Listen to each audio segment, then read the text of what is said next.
میرے محترم سامعین، بھائیوں، دوستوں، بزرگوں، اللہ رب العزت نے ہمیں یہ اسلامی مملکت پاکستان عطا فرمایا اسلام کے نام پر کہ ہم اس کے اندر اسلامی معاشرے کو بنائیں، اسلامی ماحول اپنے ارد گرد پیدا کریں کہ ہم اپنے ارد گرد کیسے اسلامی معاشرہ بنا سکتے ہیں، اس کے اوپر اس کی چند خصوصیات میں آپ حضرات کے سامنے ذکر کروں گا کہ اس کی اسلامی معاشرے کی خصوصیات تو بہت ساری ہیں، لیکن جن میں سے چند میں آپ کے سامنے ذکر کرتا ہوں کہ اگر ہمیں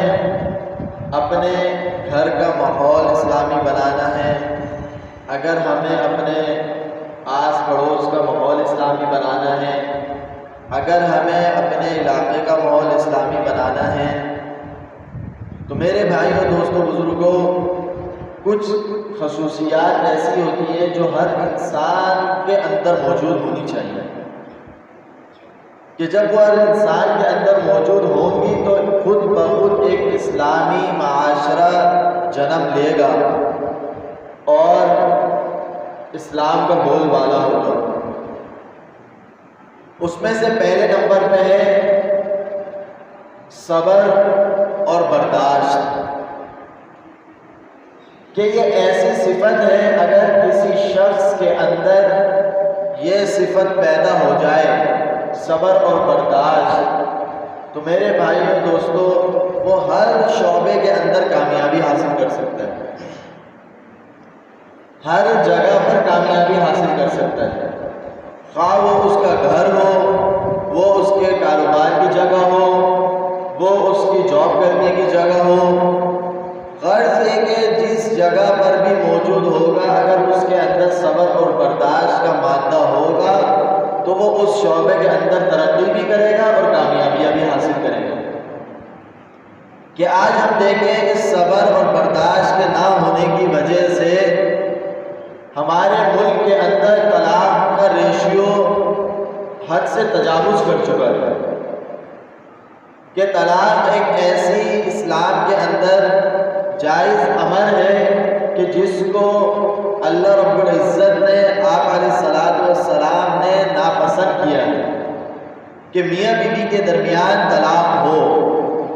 اور شیطان نے اس کو اتنا پسند کیا ہے کہ اگر کوئی شخص کسی میاں بیوی کے بیچ میں طلاق ہو جائے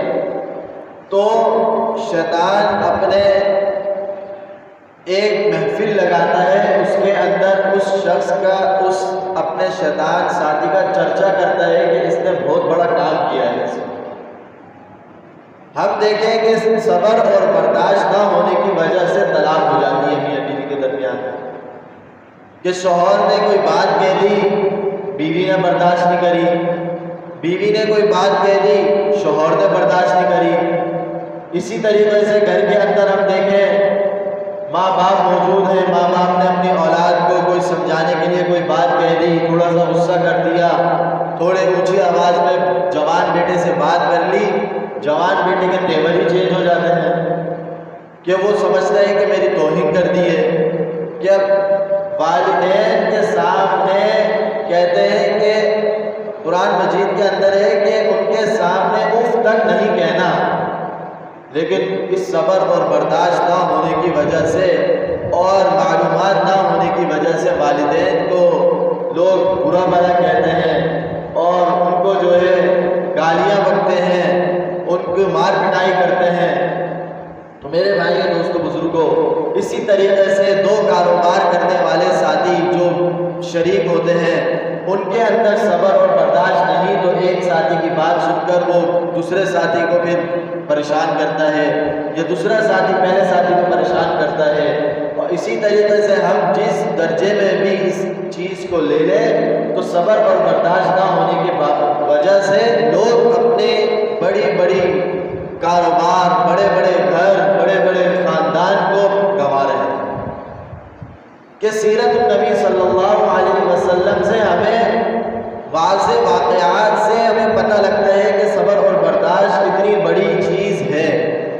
کہ آپ علیہ الصلوۃ والسلام کے اوپر جب وحی نازل ہوئی، جب آپ علیہ الصلوۃ والسلام نے اسلام کی دعوت دینا شروع کری، ایک اللہ کی طرف بلانا شروع کیا، تو میرے بھائیوں دوستوں بزرگوں، آپ علیہ الصلوۃ والسلام پر ظلم کے پہاڑ توڑ دیے گئے۔ اتنا ظلم ہوا کہ اگر ہم لوگ اس کا ایک ذرہ بھی ہمارے اوپر کوئی ظلم کر لے تو ہم برداشت نہ کر سکیں، لیکن پھر بھی آپ علیہ الصلوۃ والسلام نے ان لوگوں کے لیے بددعا نہیں کری، پھر بھی آپ علیہ الصلوۃ والسلام نے ان کے لیے اچھائی کا معاملہ کیا، ان کے لیے صبر کیا۔ کہ ہم سیرت کے واقعات میں طائف کا واقعہ اٹھا کر دیکھ لیں، جس کے اندر طائف کے اندر جب آپ علیہ الصلوۃ والسلام نے لوگوں کو تبلیغ کری، ایک اللہ کی طرف بلایا، تو وہاں پر لوگوں نے بچوں کو پتھر اٹھا کر پیچھے لگا دیا، اور بڑے لوگ جوان آپ علیہ الصلوۃ والسلام کو برا بھلا کہنے لگے، کہ اتنا زخمی کیا کہ آپ علیہ الصلوۃ والسلام کے جسم سے خون بہتا تھا۔ اور اس وقت اللہ رب العزت نے حضرت جبرائیل علیہ السلام کو بھیجا اور کیا کہا کہ میرے محبوب سے پوچھو، اگر آپ کہتے ہیں تو میں اس بستی کو اٹھا کر پلٹ دوں، اس بستی والوں کا عذاب دوں، آپ کے اوپر اتنے مظالم کیے۔ میرے بھائیوں دوستوں بزرگوں، آپ علیہ الصلوۃ والسلام جیسی مہربان شخصیت، مشفق شخصیت، آپ علیہ الصلوۃ والسلام رحمت للعالمین اپنی قوم کے لیے، اپنی امت کے لیے، غیروں کے لیے، آپ علیہ الصلوۃ والسلام نے کیا جواب دیا؟ کہا کہ اے اللہ، یہ قوم، یہ لوگ ابھی ناسمجھ ہیں، ان لوگوں کو نہیں پتا کہ میں کون ہوں، ان لوگوں کی نسلوں کے اندر ان کے بچے جو ہے اسلام لے کر آئیں گے، ان کے بچے جو ہے اسلام قبول کریں گے، تو ان کو عذاب نہیں دے۔ کہ ایسے کہ آپ کے جوتے مبارک خون سے تر ہو جایا کرتے تھے، لیکن آپ نے اس مظالم کے اوپر، اس کے اوپر صبر کیا، برداشت کیا، اور ان لوگوں کے لیے دعا کری۔ میرے بھائیوں دوستوں بزرگوں، یہ صبر اور برداشت اسلام کی بنیادی خصوصیت ہے، کہ اسلام کو پھیلانے کے اندر صبر اور برداشت بنیادی خصوصیت کا درجہ رکھتی ہے۔ آج ماشاءاللہ ہم دیکھیں تبلیغی جماعت جو ہماری کام کر رہی ہے، دنیا کے ہر کونے کے اندر ہم دیکھیں تبلیغی جماعت والے موجود ہیں۔ ان کا سب سے بنیادی مقصد کیا ہوتا ہے؟ کہ صبر اور برداشت کے ساتھ کام کرنا ہے، کہ جہاں پر بھی جاؤ، لوگ اگر آپ پر کوئی ظلم بھی کرتے ہیں، آپ نے اس کو صبر اور برداشت کے ساتھ پی لینا ہے، کیونکہ یہ دین پھیلانے کے لیے اہم خصوصیت رکھتی ہے، خاص چیز ہے یہ۔ اسی طریقے سے ہم دیکھ لیں کہ آپ علیہ الصلوۃ والسلام جب مکہ کے اندر تھے تو وہاں پر کفار مکہ، مشرکین مکہ آپ علیہ الصلوۃ والسلام پر اونٹ کی اوجڑیاں اٹھا کر ڈالتے تھے، کہ آپ علیہ الصلوۃ والسلام حرم میں نماز پڑھ رہے ہوتے، سجدے کے اندر جاتے تو بڑے بڑے مشرک آ کر جو ہے آپ علیہ الصلوۃ والسلام کو تکلیف دیتے اور ان کے اوپر اوجڑیاں ڈالتے، اونٹ کی گندگی ڈالتے، لیکن آپ علیہ الصلوۃ والسلام نے ان کے اس امر میں برداشت کیا، صبر کیا۔ اسلام کو پھیلانے کے لیے یہ بہت ضروری چیز ہے۔ اسی طریقے سے ہم صحابہ کی زندگی اٹھا کر دیکھیں، کیونکہ میرے بھائیوں دوستوں بزرگوں، اگر ہم اپنی زندگیوں کو سنوارنا چاہتے ہیں تو سیرت النبی صلی اللہ علیہ وسلم سے ہمیں استفادہ حاصل کرنا ہوگا، اور ان کے آپ علیہ الصلوۃ والسلام کی پل پل کی خبریں اور آپ علیہ الصلوۃ والسلام کا رہن سہن، آپ علیہ الصلوۃ والسلام کی صفات ہم تک پہنچانے میں صحابہ اکرام رضوان اللہ تعالی علیہم اجمعین کا اہم کردار ہے۔ اگر کوئی کہتا ہے کہ صحابہ اکرام کو بیچ سے نکال دیا جائے تو میرے بھائیوں دوستوں بزرگوں، دین ہی نہیں بچتا ہمارے پاس۔ یہ ایک اہم کڑی ہے، ایک جز اہم جز ہے کہ اگر اس کڑی کو نکال دیا جائے تو پوری زنجیر آگے کسی کام کی نہیں۔ تو میرے بھائی دوستوں بزرگوں، ہم دیکھیں صحابہ اکرام کی زندگی، حضرت ابو بکر صدیق رضی اللہ تعالیٰ عنہ کے برداشت دیکھیں۔ حضرت ابو بکر صدیق رضی اللہ تعالیٰ عنہ پہ جب پریشانیوں کا پہاڑ ٹوٹا، جب ان کے اوپر ایک غم کا سما تھا، انہوں نے جو ہے برداشت کیا، صرف کس لیے؟ تاکہ یہ جو آپ علیہ الصلوۃ والسلام اسلام کے ایک بنا کے چلے گئے راستہ، اس کو بنا سکیں، اس کو چلا سکیں آگے، تاکہ یہاں پر یہ ختم نہ ہو جائے۔ تو چنانچہ آپ علیہ الصلوۃ والسلام جب اس دنیا سے رحلت فرما گئے،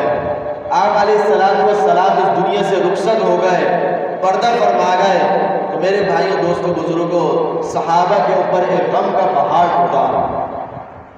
کہ اتنے محبوب شخصیت کہ ان کو دیکھے بغیر ان کا دن نہیں گزرتا تھا۔ آپ علیہ الصلوۃ والسلام کو دیکھ کر حضرت بلال رضی اللہ تعالیٰ عنہ اذان دیا کرتے تھے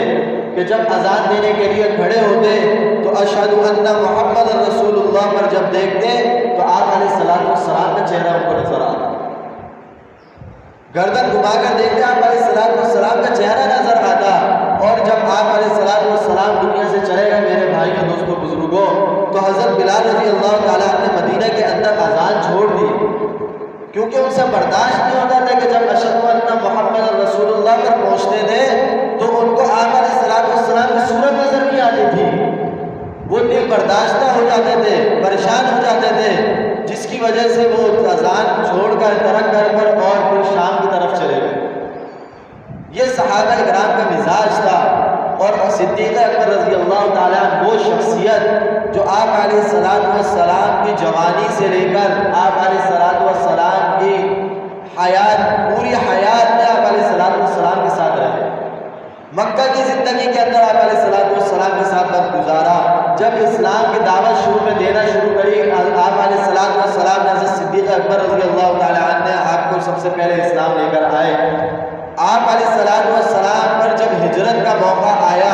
جب کفار نے ایک بہت بڑا پروپیگنڈا آپ علیہ الصلوۃ والسلام کے خلاف رچا، اس وقت حضرت صدیق اکبر رضی اللہ تعالیٰ نے آپ علیہ الصلوۃ والسلام کے ساتھ تھے۔ جب ایک غار کے اندر وقت گزارنا تھا تو میرے محبوب کو حضرت صدیق اکبر رضی اللہ تعالیٰ نے اپنی پیٹھ پر بٹھا کر سفر کرا اور اس غار تک لے کر گئے، اور اس غار کے باہر آپ علیہ الصلوۃ والسلام کو فرمایا کہ یہاں پر انتظار کریں۔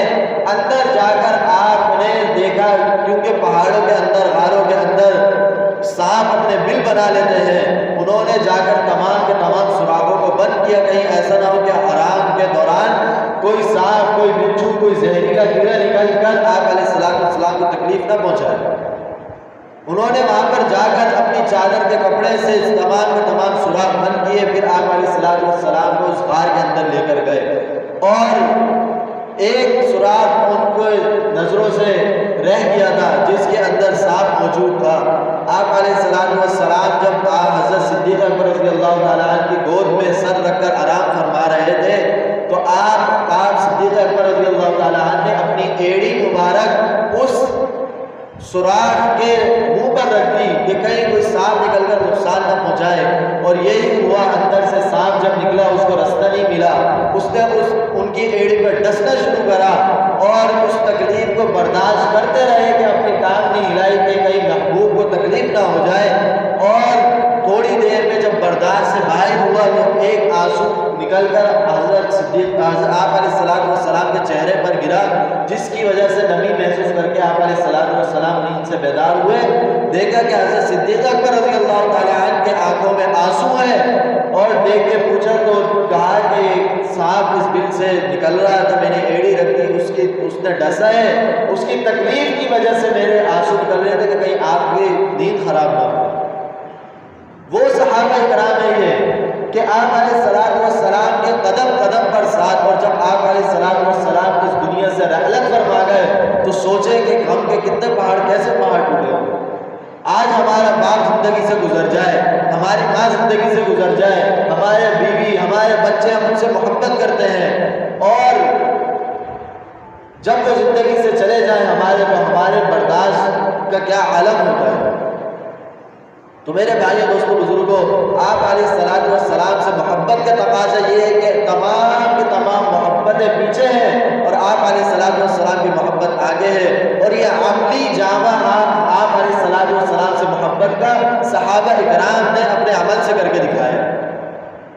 یہ وہ صحابہ اکرام ہیں تو سوچیں جب آپ علیہ الصلوۃ والسلام اس دنیا سے رخصت ہو گئے ہوں گے تو ان کے دل کی کیفیت کیا ہوگی۔ اس موقع پر حضرت صدیق اکبر رضی اللہ تعالیٰ عنہ نے برداشت کا دامن تھاما، صبر کا دامن تھاما۔ حضرت عمر فاروق رضی اللہ تعالیٰ عنہ جلیل القدر صحابی، ایسے صحابی کے شیطان ان کو دیکھ کر رستہ تبدیل کر جاتا ہے، کفار ان کی ہیبت سے اپنے لشکروں کو پیچھے لے جاتے ہیں کہ حضرت عمر رضی اللہ تعالیٰ عنہ آ رہے ہیں۔ میرے بھائیوں دوستوں بزرگوں، اس وقت وہ دل برداشتہ نہ ہو سکے اور انہوں نے اپنی تلوار نکال کر اس وقت کیا جملہ کہا کہ کوئی کہتا ہے کہ آپ علیہ الصلوۃ والسلام اس دنیا سے رخصت ہو گئے، وہ اپنا سر اپنے تن پہ نہیں رکھ سکے۔ حضرت عثمان رضی اللہ تعالیٰ عنہ اتنے نرم مزاج اور اتنے خیر خواہ، وہ اس وقت اتنے غمزدہ ایک کونے پر بیٹھے ہوئے ہیں اور دل برداشتہ ہوئے ہیں کہ ان کو سمجھ نہیں آ رہا کیا کروں، اور دوسرے صحابہ اکرام رضوان اللہ تعالیٰ علیہ اجمعین کا بھی یہی حال ہے۔ لیکن حضرت صدیق اکبر رضی اللہ تعالیٰ عنہ انہوں نے اس وقت صبر کا دامن تھاما، انہوں نے اس پریشانی کے اوپر صبر کیا اور لوگوں کو کھڑے ہوئے لوگوں کو مخاطب کیا، اور میرے بھائیوں دوستوں بزرگوں کیا کہا؟ صحابہ اکرام سے کہا کہ اے لوگوں، اگر تم لوگ آپ علیہ الصلوۃ والسلام کی عبادت کرتے تھے تو سن لو، آپ علیہ الصلوۃ والسلام اس دنیا سے رحلت فرما گئے، اور اگر تم ایک اللہ وحدہ لا شریک کی عبادت کرتے تھے، وہ اللہ ہمیشہ سے اور ہمیشہ رہنے والا ہے۔ اس وقت انہوں نے اس صبر کو تھاما، اس پریشانی کے وقت میں صبر کیا، اور ان کو پتا تھا اگر اس وقت میں کوئی صبر نہیں کرے گا، اس وقت کے اندر اگر کوئی پریشانی کے اوپر صبر کا دامن نہیں تھامے گا تو یہ جو اسلامی معاشرہ جو ہم نے پورا بنایا ہے اس کو آگے نہیں پہنچا سکتے، آگے نہیں بڑھا سکتے۔ اور اس وقت حضرت صدیق اکبر رضی اللہ تعالیٰ عنہ نے تمام امور سنبھالے، اور پھر آپ اس وقت آپ علیہ الصلوۃ والسلام کے پہلے خلیفہ اول اور خلیفہ بلا فصل آپ رضی اللہ تعالیٰ عنہ بنے۔ تو میرے بھائیوں دوستوں بزرگوں، صحابہ اکرام کی زندگی سے، آپ علیہ الصلوۃ والسلام کی زندگی سے ہمیں یہ صبر و استقامت، صبر کا درس ملتا ہے کہ اگر آپ دیکھیں ہمارے اوپر وہ غم کے پہاڑ نہیں ٹوٹ سکتے، ہمارے اوپر وہ پریشانیاں نہیں آ سکتی جو آپ علیہ الصلوۃ والسلام پر آیا ہے، لیکن جو پریشانیاں آتی ہیں اس کے اوپر ہمیں صبر کرنا سیکھنا چاہیے کہ اگر آپ نے گھر کے اندر آپ کی بیوی سے، آپ کے ماں سے، آپ کی بہن سے کھانے پینے میں، آپ کے گھر والوں میں کسی سے کسی بھی چیز میں کوئی غلطی ہو جاتی ہے، آپ کے مزاج کے مطابق وہ کام نہیں ہوتا، تو آپ اس کے اوپر صبر کر سکتے ہیں۔ آپ اس کے اوپر صرف یہ سوچ کر صبر کریں کہ میں بھی اللہ کا بندہ ہوں، یہ بھی اللہ کی بندی ہے، ہم بھی انسان ہیں، اور انسان کبھی بھی خطاؤں سے معافی نہیں ہے اس کی، خطا وہ ہر انسان خطا کرتا ہے، تو میں اس کو معاف کر دوں، ایسا ہو سکتا ہے کہ اللہ رب العزت میری خطاؤں کو معاف کر دے۔ اور اپنے گھر والوں کو بتائیں کہ اگر ہم سے کوئی مزاج میں کوئی سختی ہو جائے، ہم سے کوئی غلطی ہو جائے، تو آپ لوگ صبر کر کر اس کے اوپر برداشت کرنے کی کوشش کریں۔ تو یہ سب سے اہم خصوصیت جو میں نے آپ حضرات کے سامنے بیان کری، یہ اگر ہر انسان اپنے اندر پیدا کر لے، صبر اور پریشانی کے وقت میں برداشت، تو میرے بھائیوں دوستوں بزرگوں، انشاءاللہ العزیز ہمارے ایک فرد سے لے کر پورے خاندان کے اندر، پھر ہمارے علاقے کے اندر ایک اسلامی معاشرہ جنم لے گا۔ یہ تو ایک خصوصیت میں نے بیان کری، انشاءاللہ العزیز اگر آگے موقع ملتا ہے انشاءاللہ تو باقی خصوصیات میں آپ حضرات کے سامنے پیش کروں گا۔ وقت ہو چکا ہے، اللہ رب العزت مجھے بھی اس کے اوپر عمل کرنے کی توفیق عطا فرمائے، اور آپ حضرات کو بھی اس کے اوپر عمل کرنے کی توفیق عطا فرمائے۔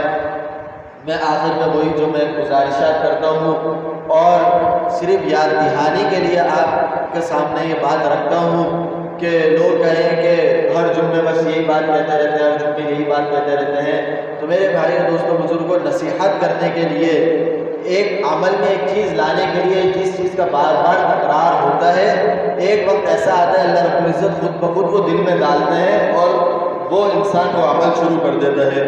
صرف اس مقصد کے لیے کہ آپ لوگوں کو اس چیز کی عادت پڑ جائے، آپ لوگوں کو اس چیز کے اوپر لانا ہے کہ اللہ رب العزت سے ہر وقت استغفار کرنے کی کوشش کریں،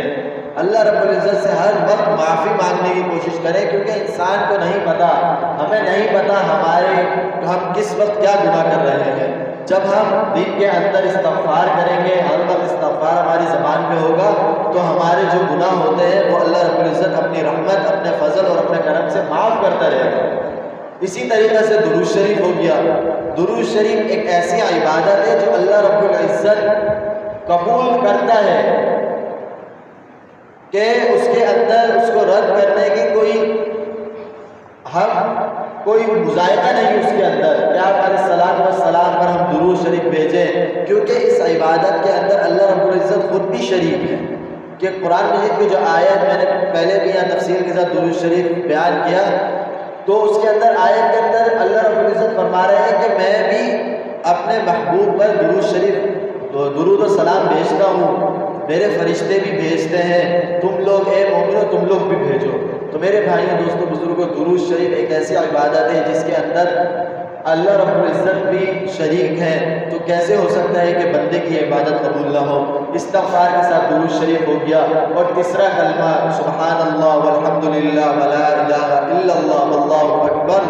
اگر آگے لا حول ولا قوت الا باللہ بھی پڑھ لے تو اچھا ہے، ورنہ سبحان اللہ والحمد للہ ولا الہ الا اللہ واللہ اکبر تک 100 مرتبہ صرف یہ تسبیح اپنا روز کا معمول بنا لیں، آپ انشاءاللہ اپنی زندگی کے اندر برکات دیکھیں گے، اپنی زندگی کے اندر آپ اپنی زندگی کو روشن ہوتا ہوا دیکھیں گے اپنی آنکھوں سے۔ اللہ رب العزت کہنے سننے سے زیادہ عمل کی توفیق عطا فرمائے، اور جو بھی یہاں بیان کیا گیا اللہ رب العزت سننے سے زیادہ عمل کی توفیق عطا فرمائے۔ وآخر دعوانا الحمدللہ رب العالمین۔